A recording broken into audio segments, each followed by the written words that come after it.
Indonesia transport plane crash death toll rises.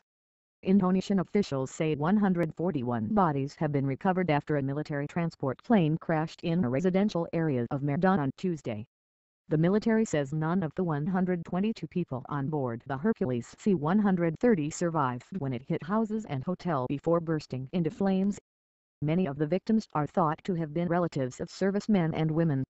But the latest death toll indicates there were at least 19 people killed on the ground. The BBC's Alice Budisatrijo in Jakarta says the military has repeatedly revised the passenger list, a sign of how loosely the military keeps track of who gets on its planes. It is also investigating whether some of those on board were paying passengers, which is not permitted, she adds. Police official Agustin Tarragant told reporters at a Medan hospital on Wednesday morning that 141 bodies had been received. One official told the Jakarta Globe newspaper that some of the victims were having to be identified by blood samples.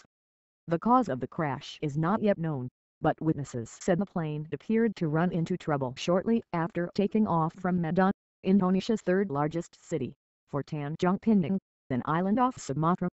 It passed overhead a few times, really low, a witness named Elfrida EFI told the Reuters news agency. There was fire and black smoke. The third time it came by, it crashed into the roof of the hotel and exploded straight away.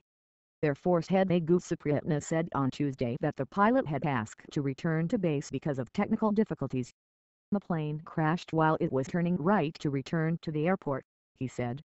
President Joko Widodo used Twitter to send his condolences to the families, wishing them patience and strength.